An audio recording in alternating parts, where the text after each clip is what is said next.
Can psychedelics like magic mushrooms improve your mental health? Well, now some preliminary studies suggest it may help relieve PTSD and anxiety.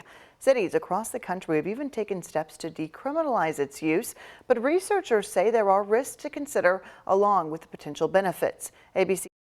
Can psychedelics safely boost your mood and well-being? Since the 1500s, scientists believe humans have been experimenting with a compound in the drug called psilocybin, which once ingested can cause a euphoric feeling and hallucinations. But as a mental health treatment, many doctors say more research is needed to answer questions like how much is safe to consume and by whom before widespread prescribed treatment. In your opinion, why is this drug so controversial?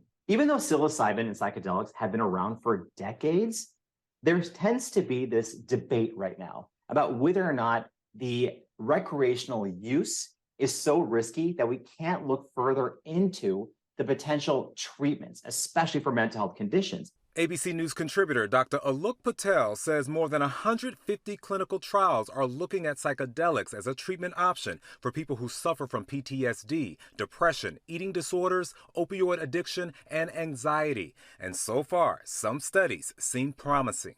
But Dr. Patel warns there are safety risks when using psychedelics that could even worsen a person's medical condition, and the risk can be even greater if used outside of a controlled research environment. They could feel something such as nausea, dizziness, headache, vomiting. Some people experience paranoia, disorientation, and some individuals who have certain underlying medical conditions could actually see an exacerbation of that, such as an increased heart rate, hypertension. Right now, Oregon and Colorado are the only states to legalize magic mushrooms, with several cities across the country opting to decriminalize some psychedelics.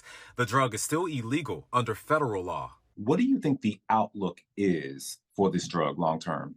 I think the future is bright in terms of the ability for psychedelics to be used to treat a host of mental health conditions in a controlled setting. Where I think we're going to run into some unknowns is what states are going to do in terms of decriminalization, legalization, and how we keep people safe who should not be touching those medications. Medical experts recommend consulting your physician or a mental health professional to see if you're a good candidate for a research study. Tim Pulliam, ABC News, Los Angeles. Here at home, the Kentucky Opioid Abatement Advisory Commission is looking at the use of ibogaine to help treat opioid withdrawals. Ibogaine comes from psychedelic mushrooms, and studies have shown that it's effective at treating opioid addiction. The commission held several public hearings about potentially investing nearly $42 million into research for it. The money comes from $900 million of opioid settlement money.